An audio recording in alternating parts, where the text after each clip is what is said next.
Pendant des décennies, la convertibilité monétaire reposait sur un seul pilier, l'or, un métal rare, immuable, symbole absolu de confiance. Un pilier sur lequel reposait l'économie entière de la planète. À cette époque, la valeur de chaque monnaie dépend de son poids en or. Mais cet équilibre, jugé stable et efficace, allait soudainement s'effondrer. Une fissure invisible, mais qui allait bouleverser l'ordre monétaire mondial. Le 15 août 1971, le président américain Richard Nixon réinventa complètement la loi monétaire. Une décision simple, mais qui chamboula instantanément les règles du jeu économique mondial. Le dollar n'était plus adossé à l'or. Une monnaie sans or, avec un pouvoir sans limite. Une telle monnaie aurait dû perdre toute crédibilité sur la scène internationale et conduire inévitablement à la ruine de l'économie américaine. Mais ce choix risqué ouvrit une nouvelle trajectoire, inattendue et irréversible. Contre toute attente, au lieu de s'effondrer, il est devenu plus puissant que jamais. Une nouvelle ère était née, une ère où la confiance ne reposait plus sur un métal, mais sur la puissance du pays. Alors, comment une simple monnaie nationale a-t-elle réussi à remplacer l'or comme fondation du commerce international? Et encore aujourd'hui, pourquoi le billet vert reste-t-il la monnaie du monde? Au début du XXe siècle, le dollar n'a rien d'une monnaie dominante. À cette époque, il n'est qu'un instrument d'échange local, principalement utilisé à l'intérieur des frontières américaines, mais sans véritable portée internationale. Les États-Unis, encore jeunes, sont une nation en croissance mais instable, secouée par des crises bancaires répétées et un système financier fragmenté. Leur économie avance lentement, alternant phases d'expansion et périodes de panique, révélant une fragilité structurelle qui empêche toute ambition monétaire globale. Le monde tourne autour de la livre sterling, soutenue par l'immense empire britannique et par la puissance financière de la City de Londres. Cette domination semble naturelle, presque immuable, tant l'influence britannique s'étendait sur plusieurs continents et façonnait les règles du commerce mondial. À cette époque, le commerce international se fait presque exclusivement en livres, les banques centrales stockent de l'or et des titres britanniques. Et personne n'imagine que la monnaie américaine puisse un jour rivaliser. Dans les ports, les banques et les grandes maisons de négoce, la livre est la référence, la mesure de toutes les valeurs, le langage commun des échanges. Le dollar existe, mais il n'a ni prestige, ni influence, ni rôle mondial. Il n'est qu'une monnaie nationale parmi d'autres, un outil pratique pour les Américains, mais insignifiant à l'échelle du globe, ignoré par les grandes puissances et absent des grandes décisions économiques internationales. Pourtant, derrière cette apparente normalité, le monde change lentement. Les équilibres qui semblaient figés commencent à se fissurer, presque imperceptiblement. De nouvelles puissances industrielles émergent, les équilibres politiques se déplacent et les grandes économies cherchent à sécuriser leurs échanges dans un contexte de tensions croissantes. Les États-Unis, malgré leur fragilité, accumulent des ressources, développent leurs infrastructures et commencent à peser davantage dans le commerce mondial. La production augmente, les entreprises s'étendent et l'influence économique américaine se fait sentir, même si elle reste encore discrète. Rien n'annonce encore une révolution monétaire, mais les fondations d'un basculement futur se mettent en place, discrètement, presque silencieusement, dans l'ombre des vieilles puissances. Mais comment passe-t-on d'une monnaie sans prestige à une puissance capable de dominer le monde ? La Première Guerre mondiale bouleverse l'ordre économique. Ce conflit, d'une ampleur inédite, ne transforme pas seulement les frontières et les alliances, mais il redessine aussi les flux financiers de la planète. À mesure que les conflits s'éternisent, les nations européennes voient leurs réserves fondre, englouties par l'effort militaire colossal.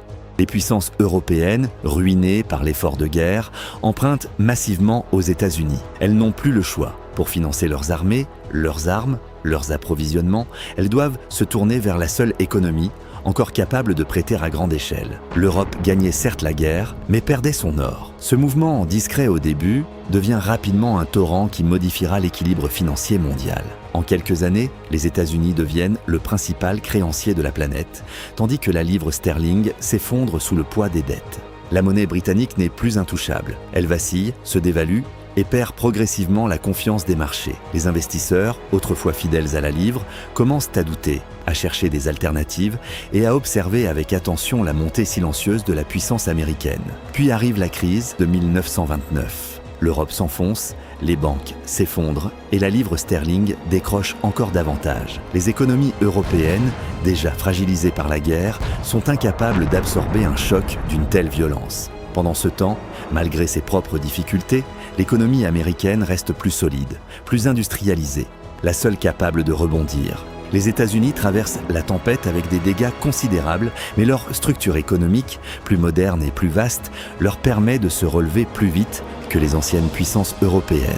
Le centre de gravité financier commence à se déplacer, lentement mais sûrement. Ce glissement n'est pas encore pleinement assumé, mais il devient visible pour les observateurs attentifs. La Seconde Guerre mondiale achève ce basculement. L'Europe est détruite, ses infrastructures sont à terre et ses réserves d'or presque épuisées. Les nations européennes sortent du conflit à bout de force, dépendantes de l'aide extérieure pour se reconstruire. Les États-Unis, eux, sortent de la guerre plus riches que jamais, avec une industrie intacte et près de 70% de tout l'or mondial. La puissance économique américaine atteint un niveau jamais vu, consolidée par des années de production militaire et par l'afflux massif de capitaux étrangers. Le dollar n'a pas encore remplacé l'or, mais cela ne fait plus aucun doute. Le dollar est devenu la seule monnaie encore réellement solide, la seule en laquelle le monde peut encore avoir confiance. Dans un monde ravagé par 2 guerres, où les anciennes certitudes se sont effondrées, la stabilité américaine apparaît comme un refuge, une évidence, un pilier autour duquel un nouvel ordre monétaire pourrait se construire.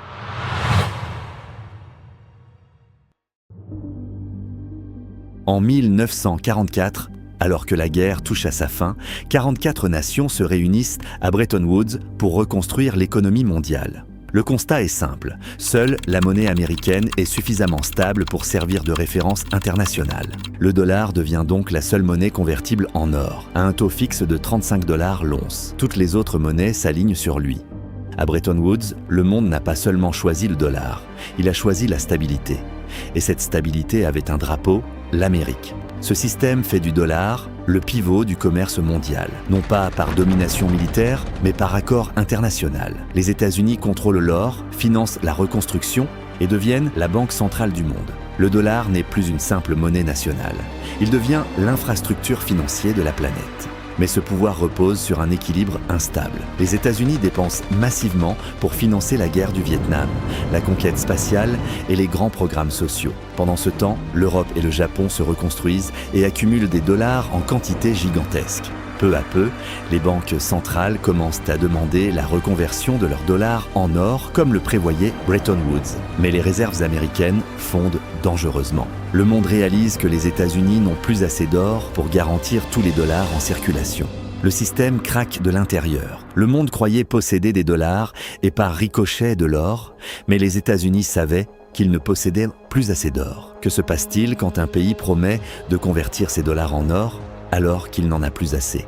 Le 15 août 1971, Richard Nixon annonce la suspension de la convertibilité du dollar en or. Ce jour-là, le dollar a cessé d'être une promesse d'or. Il est devenu une promesse de puissance. En un instant, le système de Bretton Woods s'effondre. Le dollar n'est plus adossé à rien. Théoriquement, il aurait dû perdre toute crédibilité. Mais paradoxalement, il devint encore plus puissant. Mais pourquoi cela? Eh bien parce que le monde dépend déjà du dollar pour commercer, emprunter, investir et stabiliser ses économies.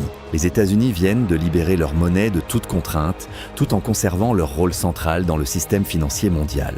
Le dollar cesse d'être une promesse d'or. Il devient l'outil de domination américaine. Pour éviter l'effondrement du système, les États-Unis concluent un accord stratégique avec l'Arabie Saoudite. Tout le pétrole mondial devra être vendu exclusivement en dollars. En échange, Washington garantit la protection militaire du royaume.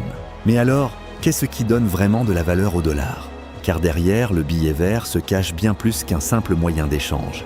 Sa valeur repose désormais sur un ensemble de piliers invisibles, la puissance militaire américaine, la domination de Wall Street, la confiance mondiale dans l'économie des États-Unis et surtout, l'obligation pour chaque nation d'utiliser le dollar pour accéder à l'énergie. Le dollar n'est plus garanti par un métal.